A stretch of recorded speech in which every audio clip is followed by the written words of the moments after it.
Welcome to Highline Excel 2013 video number 10. Hey, if you want to download this workbook and follow along, this is the week 3 workbook. Click on the link below the video. In this video we want to talk about calculations with multiple criteria.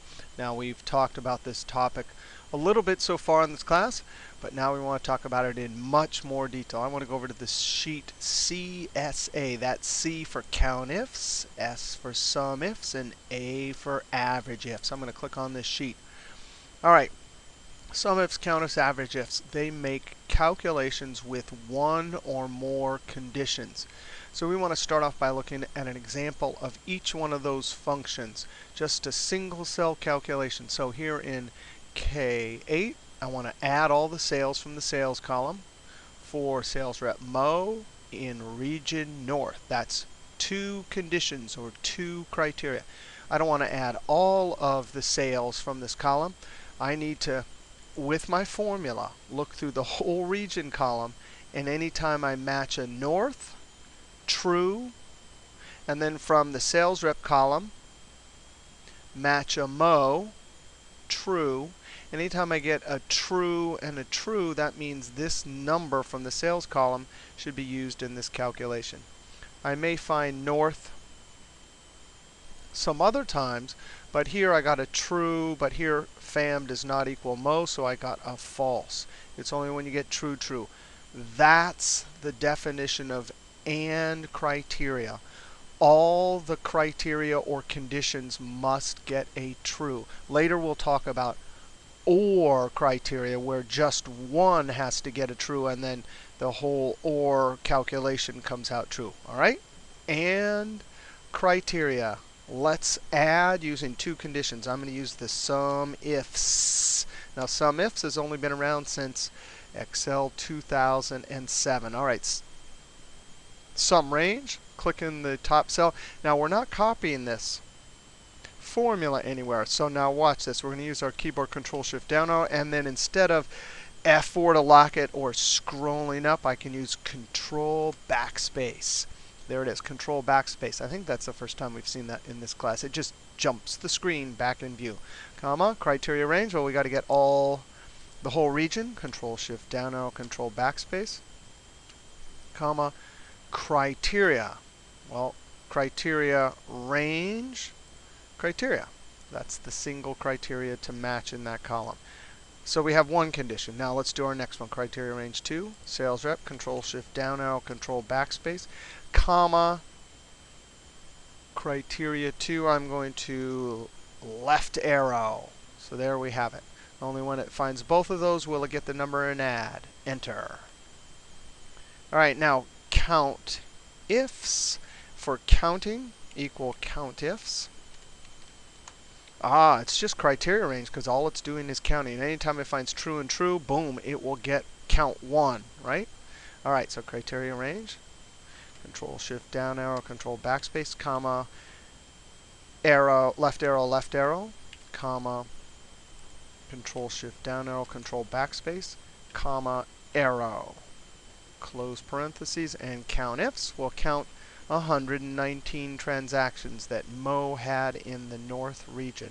All right, average. Well, you know what? Average, we could just flat out, once we have these two, then we can simply say, boop, divided by this. If you didn't have those two calculations already there to do the division, right? The count, the total divided by the count, that's the definition of an average. Or in our case, in statistics, we wouldn't call it average, we call it a mean. Add them all up, divide by the count. Well, if we don't have the SUMIFS and the COUNTIFs above, we can use AVERAGEIFS. Now, AVERAGEIF and AVERAGEIFS are both new functions since 2007. All right, I'm going to double click. Average range, not sum range, it's the average range. Those are the numbers. Control-Shift-Down arrow, Control-Backspace, comma, and then our two criteria ranges. Comma, arrow, arrow, comma, arrow. And there we go. So AVERAGEIFS. Boy, that was great. When this one came out, we used to have to do some pretty wild formulas before 2007 when AVERAGEIFS came out. And there we go. Now, in this particular circumstance, we used SUMIFS, COUNTIFs, and AVERAGEIFS. And two things about this. We were never copying this anywhere. In just a moment, our next formula will copy down and over, right, for a cross-tabulated table. So point number one, we're not copying it. And point number two, we just happen to have our field names listed. And then below each field name, we had our criteria. If that's the case, field names, criteria below the field names, and you're only doing a single cell, you can actually use what's called a D function. And D functions are a little bit easier. Now, it does require that you have a proper data set with field names, and then this set up for criteria, and you're not copying it anywhere. But let's take a look. And by the way, a couple videos ahead, we'll have a whole video where we'll look at D functions. All right, so D, and if I type DS, there's a D standard deviation of the population, and DSUM. I'm going to select DSUM. These are all database functions. If you click on it, you can even read this. It says adds numbers in the field column of records in the database that match the conditions you specify. The word database here means proper data set. Field names in the first row, records in subsequent rows. All right, so I'm going to DSUM. Database, you got to highlight the entire table, including the field names. Control Shift down arrow, Control backspace. Comma, the field. Well, I want to calculate upon the sales field. You can either count 1, 2, 3, 4, 5, 6, 7 and type a 7 here, or you can, in double quotes, put the name of the field, or you can simply use a cell reference.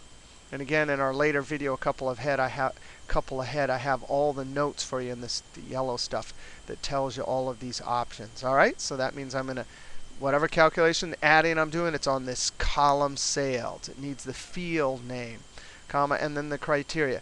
Must have two field names and criteria below. That's how it knows, because we gave it the whole database. Field name, criteria. Field name, criteria. All right, and that may seem a little bit easier than that SUMIFS. There's also a D count. Notice there I put it in double quotes. And there's also a D average. And actually, why don't I give you all three examples? Column 7 is the one we want to calculate upon.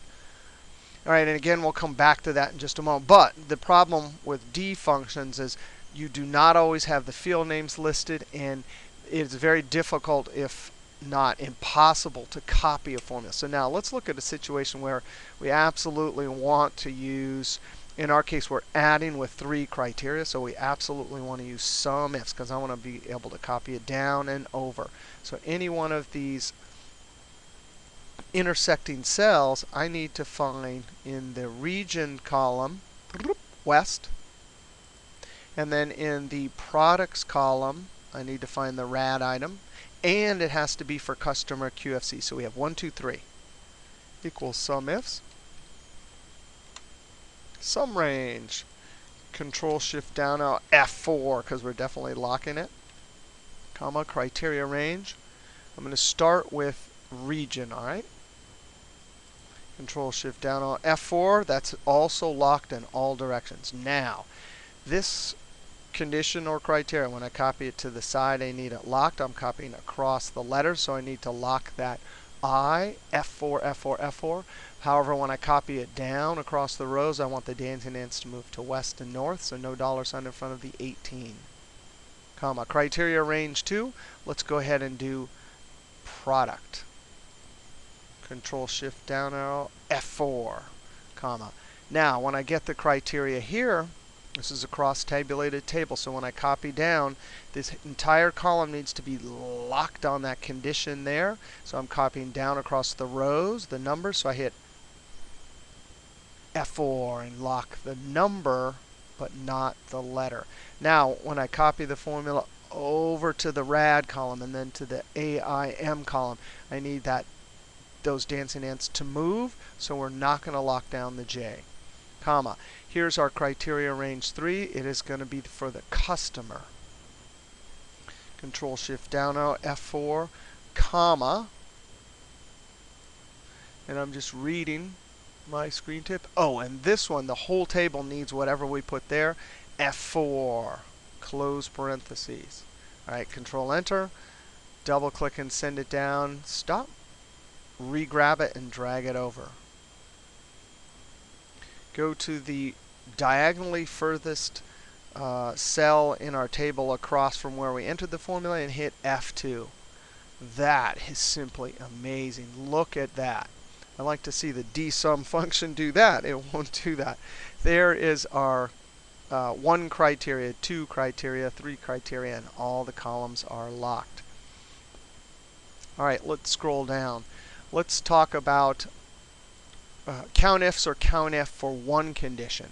Now, we mentioned this before, and we decided that if we wanted to count each one of the number of transactions we had in south and west, we tended to go with COUNTIFs because the screen tips were more polite. But let's look at both of them.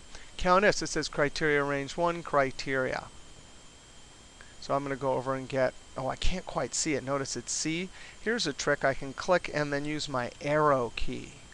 Control Shift down arrow, Control backspace. Oops, I did not want to control backspace. Now, a few people in class had this problem. Once I come back here, if I type a comma and do something like that, if I come back to this later, if I hit the F4 key, it only does part of it. So if my cursor's touching this one, it only does part of it. So you either have to highlight the whole thing, and one easy way to do it is to click on the criteria range 1 argument in the screen tip. It highlights everything, and then hit the F4. You could also just highlight that little colon, and then that'll also do it when you hit F4. All right, and then criteria, there it is. All right, so I'm using COUNTIFs just for one condition. That is OK. And drag it down. Let's do equals COUNTIF. And actually, for COUNTIF, it doesn't really matter that much, but sometimes people get confused because it just says range. Right? But it shouldn't, for COUNTIF, it's not that confusing. For SUMIF, it's a little bit more confusing, but no problem, I can do this. If I want to do it, I want to get the region, Control Shift down arrow, F4, comma, arrow, arrow, close parentheses, Control Enter. It'll get exactly the same thing. Now let's do adding with one condition. So I want to add from the sales column, but only for customer HD. All right, so right here I'm going to use SUMIFS. Sum range. Now I have to scroll up a little bit. Control Shift down arrow, F4. Oh, I guess I didn't need to F4. I wasn't copying this anywhere, so I hit F4 a few other times. Okay, now let's notice something. It says sum range. For the S versions of SUMIFS, the sum range comes first, then I type a comma and I get criteria range. I'm going to get customer, Control Shift down arrow, F4. All right, so I'm reading my screen tip. There it is.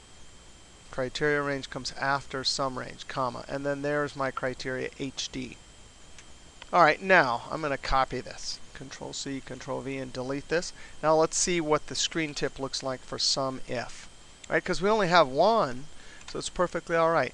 Notice it's totally different.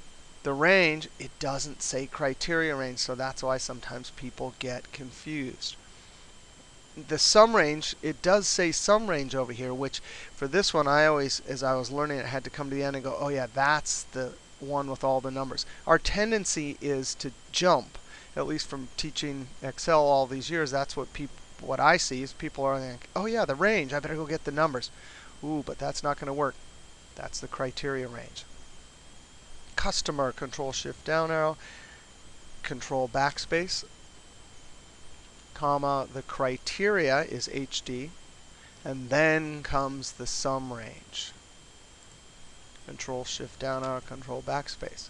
So the arguments are, in essence, sort of backwards. Sum range comes last when you're doing one condition with SUMIF. Get the same answer. Here, it comes first. Now, if you have a criteria range that is different than the sum range, go for using the SUMIFs because the screen tips are easier. But watch this. If we're going to make a sum calculation with one condition and the sum range and the criteria range are the same, then it's actually advantageous to use the SUMIF. And here's why. Equals SUMIF.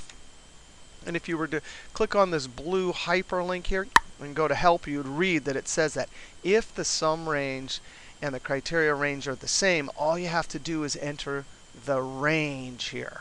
And it'll know what to do. So I'm going to enter Control-Shift down arrow, Control backspace, and then comma greater than 9,000. So we're just adding the ones from the sales column that are greater than 9,000. And there we go. So if we had done it with the SUMIFS, we're forced to enter it in twice, which is no problem if you always want to do that and follow that convention, just using always SUMIFS, it's no problem. But you're going to have to enter it in twice. So I had to enter it in twice. Once as a sum range and once as a criteria range, and then finally, boop. If you try to enter it without one of these ranges, it'll give you an error. It just won't let you do that. All right, so SUMIFS with where the sum range and the criteria range are the same. A little bit longer typing out. SUMIF shorter. So why? Because it's less typing. Now, in this class, we're learning all the fundamentals and basics. I do have a video, Excel Metrics 978, that has 36 examples of SUMIF.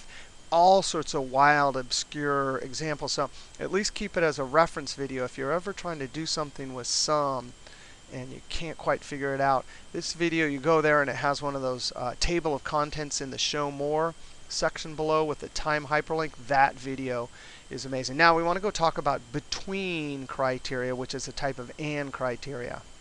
All right, on the between sheet, we want to talk about between criteria and the fact that it is and criteria. Now we have already seen an example like this last week.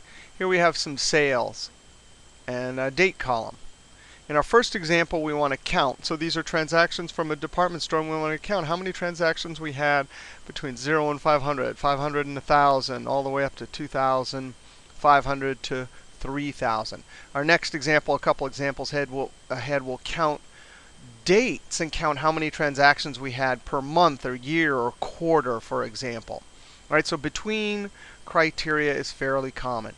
Two conditions that both have to be true. That means it's also and criteria. All right, now before we do this, let's name this column sales and this column date. I'm going to use my trick. Highlight the field names, Control-Shift down arrow. I could go up to formulas, create names from selection, or use Control-Shift F3. And instantly it says, hey, are your names in the top row and left column? I definitely do not want the left column. I don't want each one of these cells named the date. That would be silly. So just in the top row. Click OK. All right, so and I'll test date, whoop, sales.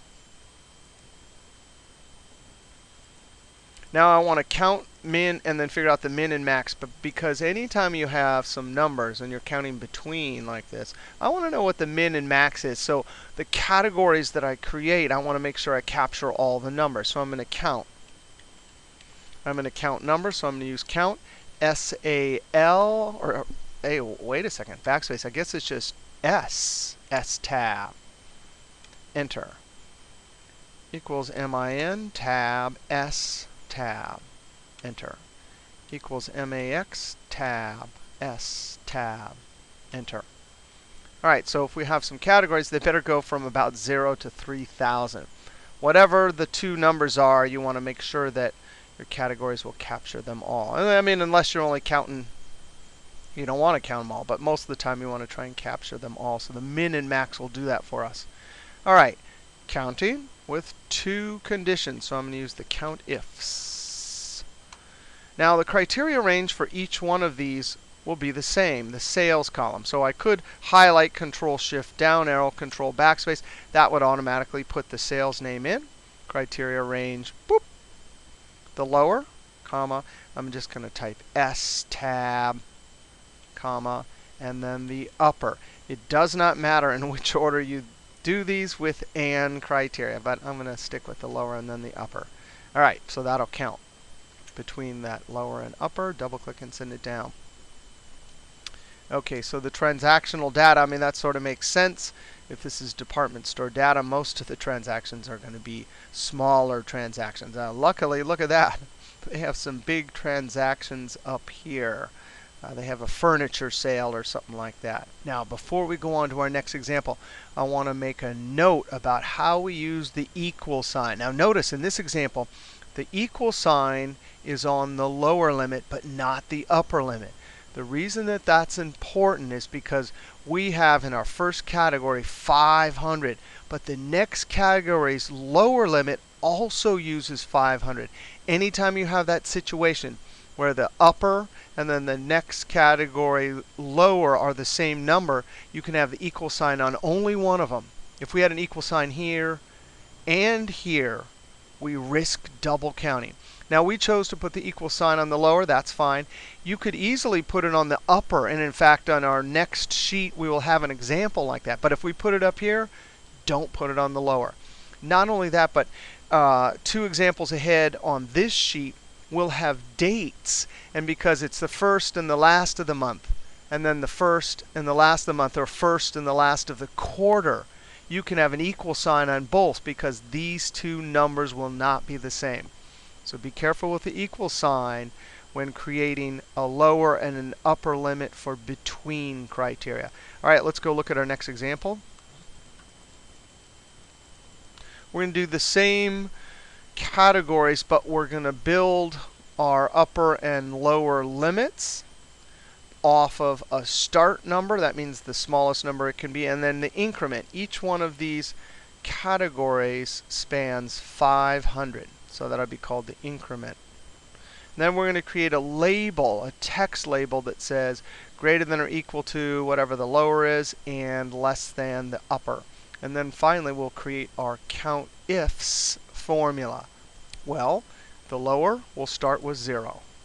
Tab. The upper is always going to be, hey, 1 cell to my left, you're the lower, plus the increment locked. Hit the F4 key. Now, since the lower is always parallel to the upper, I can do a relative cell reference equals 1 up and 1 to my right. That way, when I copy it down, it'll always be looking at the upper from the previous category. Tab. I'm going to copy this down once. Now, this is a rogue little formula there, so I can't really highlight these and copy them down. But that formula will work all the way down, and that formula will work all the way down. So I can highlight these 2 and click and drag. So we have our upper and lower. Now, our text label. We're going to want some text greater than or equal to, and then we have to join it to 0.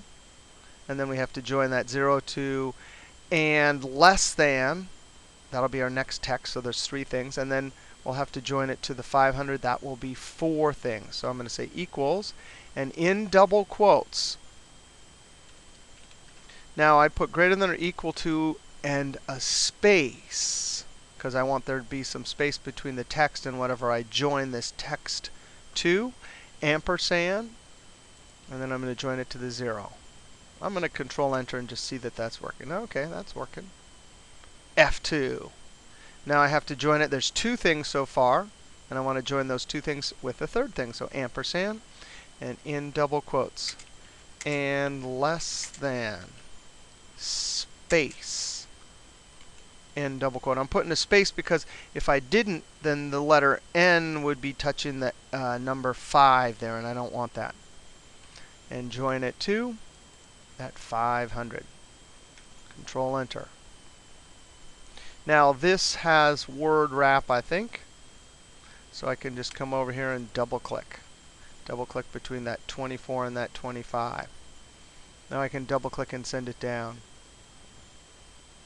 All right, so I have some labels. Now let's spruce these labels up a bit. I'm going to click on the top cell and hit F2.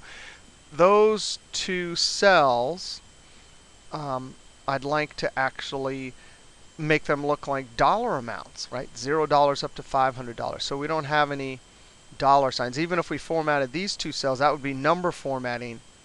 And formulas don't look at number formatting. They look at the underlying number. So guess what? There's a few ways you could do this. You could actually put a dollar sign right there and right there. And double click and send it down. Okay, that looks okay. We could certainly, that would be acceptable. Another way to go is if you wanted a comma, F2, we could use the dollar function, but I definitely would get rid of this dollar sign. Now the dollar function, its specific function task is to take a number and format it as with currency format and deliver it as text. So guess what? DO, you can even read this screen tip, converts a number to text using currency format. So I hit tab. This is similar to the round function. It wants a comma after the number, and you tell it how many decimals. So I'm going to type comma. I don't want any decimals, so I type 0. 2 would give me to the penny. A minus number would give me to the left of the decimal point. 0. That rounds to the ones position, close parentheses, to the dollar in essence. All right, if I enter that, I can see, oh yeah, that works. That looks similar to what I had before, but I want commas down here, so I'm going to have to do it to this one too. Dollar, comma, 0, close parentheses. So both of the cell references get the dollar function. Control Enter, double click and send it down. All right, so now we have our label.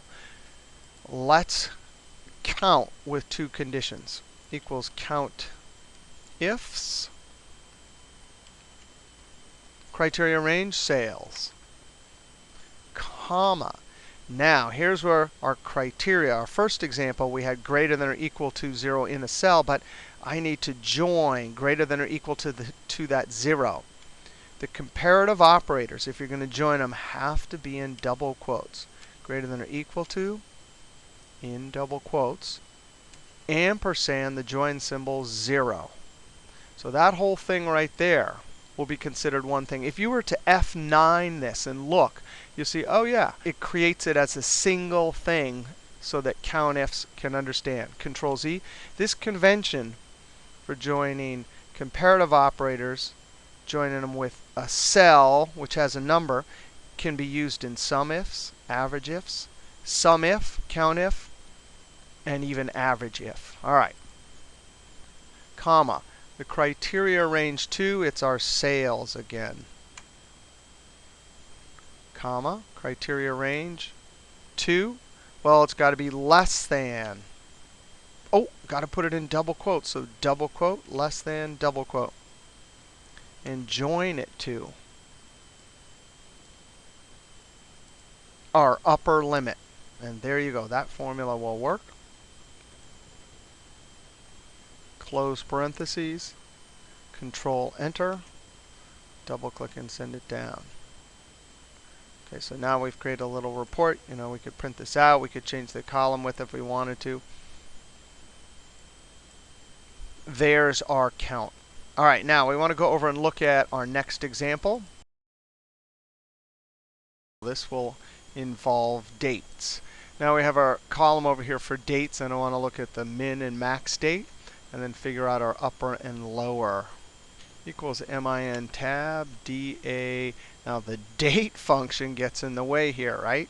So date function, date define name. So I'm going to down arrow tab. So min, I don't need to put the close parentheses, enter, equals max tab, date down arrow tab, enter. So it looks like we have 2 years of data. Now we're going to create some upper and lower dates, and in this situation we could do it however we want, right? Months, bi-monthly, quarterly, even just 2 categories for beginning of the year, end of the year, beginning of 2013, end of 2013. But I'm going to do quarters. Now the first quarter, this is a traditional quarter, so the first quarter is going to start 1/1/2012. and it's going to end on 3/31/2012. Then the next begin or lower date has to be April 1st. This one has to be June 30th.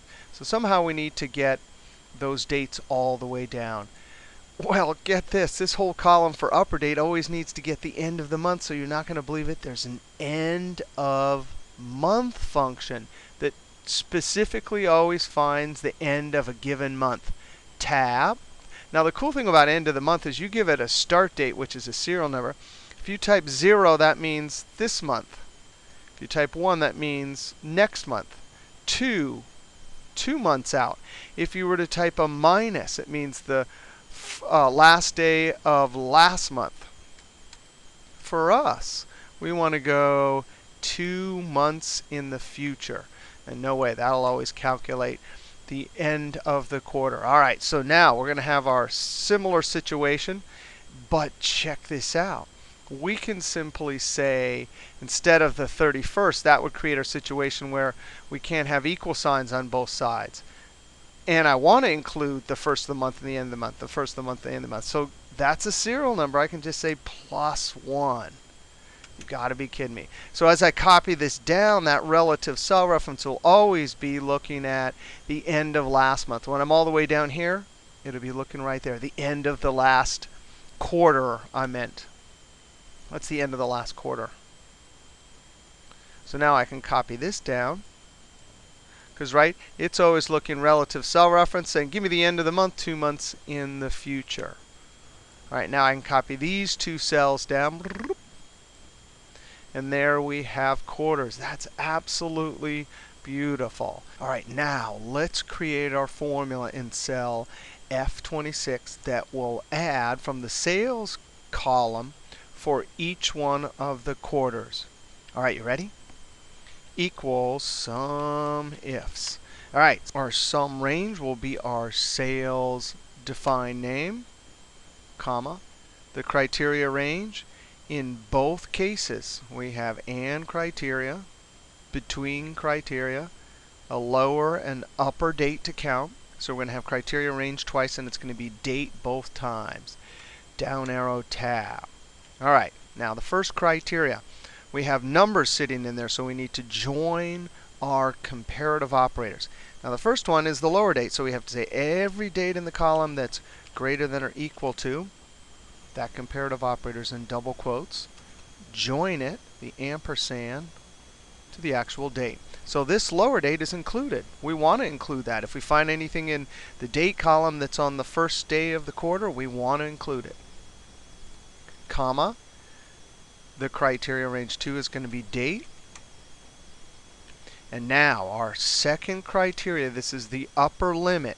Because we've constructed our upper and lower limits carefully, there's no duplicates. There's not the same number here, upper, and then the next category lower. We can go ahead and include equal signs on both the upper and the lower. Now, this is less than because this is the upper date, so anything less than or equal to the last day of our quarter, comparative operator in double quotes, ampersand, and there's the last day of the quarter. All right, that formula is looking good.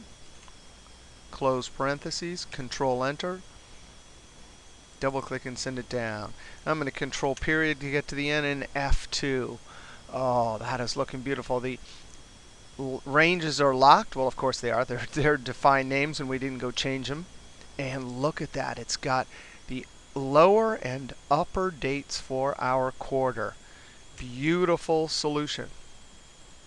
All right, so between criteria. We actually want to go look at another example for between on the PT sheet. Now here on the PT sheet, we want to compare and contrast COUNTIFs to pivot tables for creating between criteria where we have a lower and upper limit and we're counting. Now, formulas, when the data changes, will instantly update. Pivot tables don't instantly update. You have to refresh. Second thing is that when we create our lower and upper limits for formulas like COUNTIFs, SUMIFS, AVERAGEIFS, we have full flexibility in how we create our categories. For pivot tables, it does it one way and one way only. All right, now look at this example. we have not included the lower limit, but we have included the upper limit. Our last two examples, we did a date example where we had an equal sign on the lower and the upper. And 2 examples ago, we had the equal sign on the lower. So formulas allow us to construct the lower and the upper however we see fit. All right, let's create our COUNTIFs, and then we'll do our pivot table. COUNTIFs. Now we have a criteria range. We're counting numbers from the sales column. So I'm going to Control-Shift down arrow F4, criteria range 1, comma. The lower limit will be our criteria 1, comma. Get the sales column again. And then our upper limit for between criteria. There you go. Close parentheses, Control-Enter, and copy it down. Now we just did a simple example here so we can compare and contrast. All right, now let's create a pivot table. Click in a single cell, Insert, Pivot Table, or Alt-NV. I'm going to say Existing. Click in Location and click in D16. Now, better not be any data below, because it would just remove it. Click OK. Now here's the trick. When we were considering how to create our upper and lower limit, we had to look through here and figure out what the max and min was. Well, the pivot table sort of has to do that too. So first thing you do is you drag the sales, drop it in the rows area, and instantly a unique list, exactly one occurrence of each unique sales number from this column. Now what do? We want to get our upper and lower limit. We group, right-click, Group. It's going to look through and find the min and the max. We don't want to accept those. I want neater numbers than that. So I'm going to type 0, tab, tab, and 3,000. And the increment, it's just guessing. I'm going to say 1,500. When I click OK, instantly, wow, look at that. It created those 2 categories for us. And now we drag our sales value to the values area, and boom, it will count by default. Now, here's our category, 0 to 1,500, 1,500 to 3,000. But notice right off the bat, it's somewhat ambiguous. I don't know where 1,500 is counted. I don't know if it's here in the upper limit or the lower limit here. And notice the count is different. Now, for big data sets and getting a quick picture of how the numbers fit across these categories, a pivot table is fine, and so these small differences don't matter. And in fact, once you know how the categories work, they always work that way. The categories in a pivot table and also the frequency function inside of Excel, the upper limit is never included. The lower limit is always included. So that's the difference. We get a slightly different count. We have exactly one number that is 1,500. Now let's see what happens to the pivot table and the formula if we change one of these numbers. So 117 and 70 cents. Let's change this to 3,000. When I hit Enter, we'll watch here and here. So instantly the formulas update, but the pivot table doesn't. Now that's not a big deal. You come down and right-click Refresh. And instantly it updates. All right, so for our formulas, COUNTIFs, SUMIFS, AVERAGEIFS, the categories, building the lower and upper, we have more flexibility. The labels down here, somewhat ambiguous. However, once we know for sure the upper is not included, the lower is included, that helps make a little bit more sense. And formulas instantly update when the source data changes. Pivot tables do not until you hit Refresh. All right, in this video, we talked a lot about AND criteria. In our next video, we'll talk about OR criteria. All right, see you next video.